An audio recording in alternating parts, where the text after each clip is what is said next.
This is Ravenswood Manor, and this is the gallery house by the architect John Ronan. You might be thinking that this house just doesn't fit into the neighborhood. You might even think that by not fitting in, it's almost like its owners and the architect who designed it was committing an assault on its neighbors by trying so hard to stand out. But by the end of this video, I hope that you will see why this house does fit in. Or at the very least, hopefully you'll appreciate how fitting in and good design have at least a complicated relationship. And maybe that not looking exactly like your neighbors might actually be a good thing for a building and for its neighbors.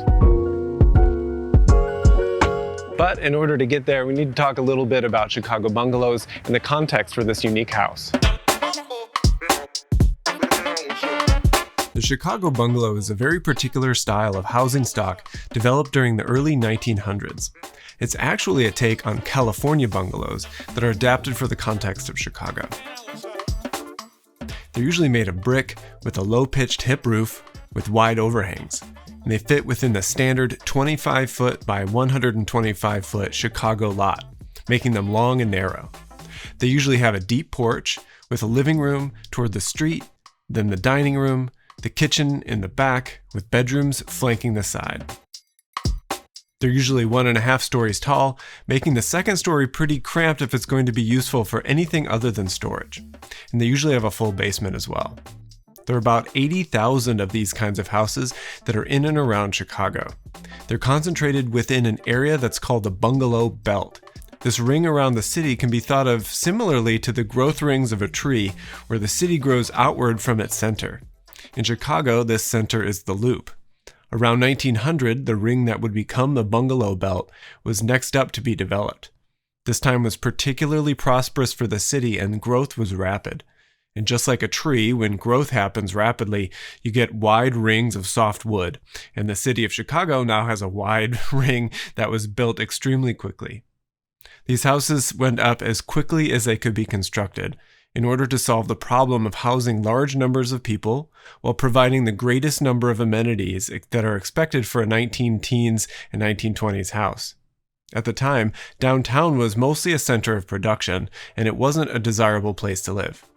So these allowed workers to have their own homes that were away from that dirty and stinky city center. This neighborhood in particular was the result of a developer named William Harmon. He purchased the 60 acres of what was now Ravenswood Manor and sold the lots for between $700 and $1,000 each. After purchasing your lot, you can then choose between 15 different house designs to be built on your lot for a minimum of about $3,000 to $4,000. On this site was a Model 3 home design, which sat here until this home was built in 2018. The problem that we face today is that those styles from the 19-teens, they don't really fit modern life all that well. They have a very small bedrooms, and their overall layouts are divided up and closed off. And you know what? The bungalow style itself wasn't even very well liked when it was originally built. Writing in 1911, in a Country Living article entitled The Purpose of the Bungalow, architect Wilson Eyre wrote, "The bungalow, I take it, is not a new style of suburban home. It is misused as such, and it is generally objectionable when so used. In general, I do not believe in the one-story house for an all-year dwelling. It is a fad which is being overdone. Like most fads, it is bound to run its course, and there is nothing so dismally out of date as a fad that has ceased to be.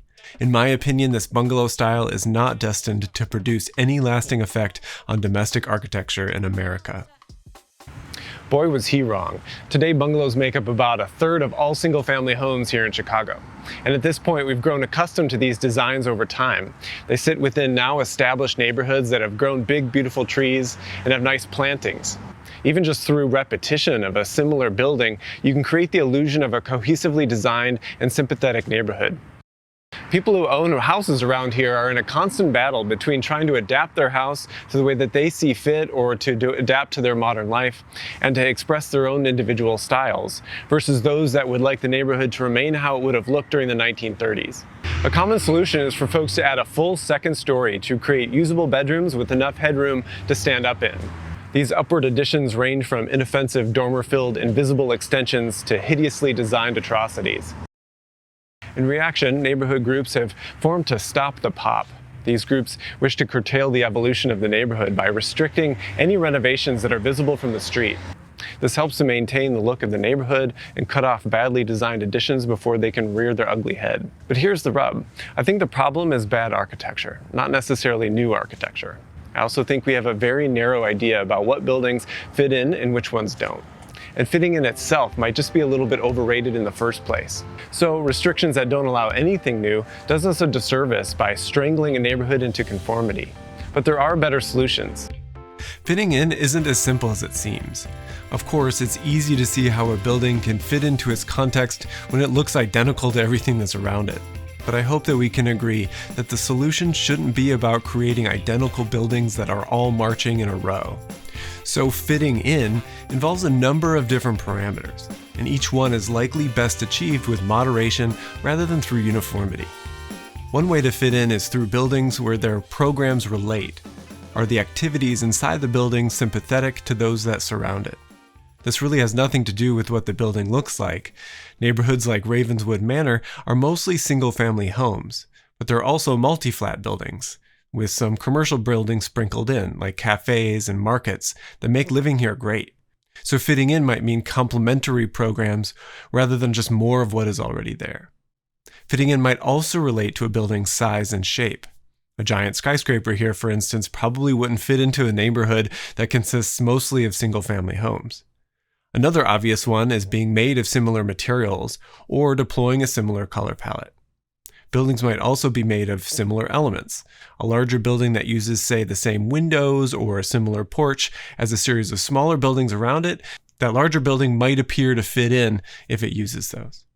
In architectural terms, the philosophy that a building should be derived by how it fits into its environment, it's called contextualism.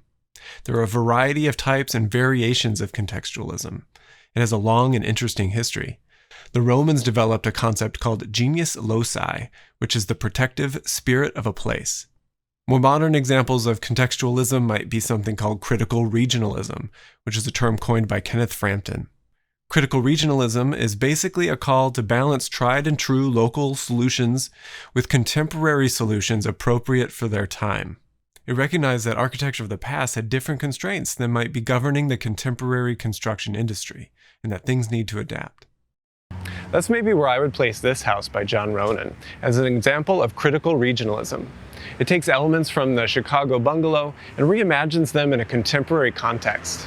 It's made of brick with textural elements, just like a traditional bungalow. But instead of doing it the way that they would have in the 1920s, it designed it for the way that we do it today. So while at first glance, maybe it doesn't appear to be identical to its surrounding neighbors, it's actually quite fitting. Further, it has a deep porch that creates layers between the street and the living areas, and it also has the large windows that are associated with the front of a normal bungalow. All this, though, while it doesn't look exactly like a bungalow. It's a bit larger, fitting with the client's need for more space, and it also doesn't have the same kind of old-growth trees, but over time those will develop. Based on a lot of comments that I get on videos like these, I think that people are pretty quick to judge buildings that don't look exactly like their neighbors. But just because a building looks different doesn't mean it's an assault on their neighborhood. This is where I think we can take a closer look. Good architectural design doesn't always look like what's next to it, but that doesn't make it bad. Bad design is bad. Not fitting in isn't the same thing. In fact, a lot of times, buildings that don't initially seem to fit actually become loved over time for precisely the reason that they stand out a little bit. For instance, the Robie House here in Chicago is one of Frank Lloyd Wright's best and most iconic works.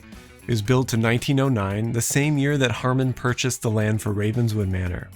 The Robie House is an example of Wright's prairie style, whose broad, sweeping eaves stretch horizontally like the flat plains of the Midwest. Even the bricks the building is made from are stretched horizontally to be able to stretch your eye from left to right or right to left. But the Robie House isn't in the prairie, it's in Chicago. But the Robie House is also great architecture. It's not a bungalow, but it does interpret certain motifs that were popular at the time. It's also made of brick, has a deep porch, and things like that. And I'm not saying that the Gallery House by John Ronan is at the caliber of the Robie House, but you don't get Robie houses unless we bet on good architecture. Fitting in can be overrated. I mean, just look at this building across the street. It was designed in 2004 by Raphael Vignoli.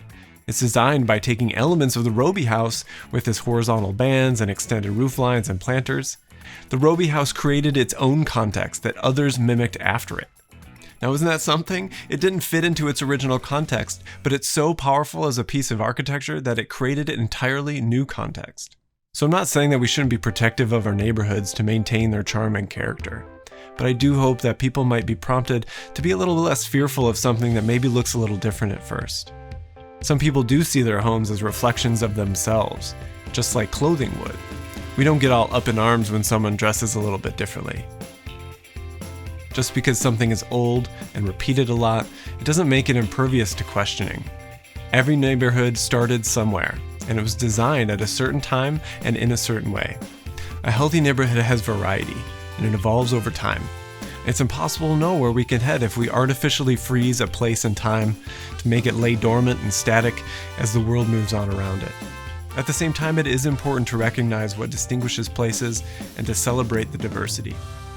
If you enjoyed this video, please consider giving it a like and subscribe to the channel if you're feeling it today.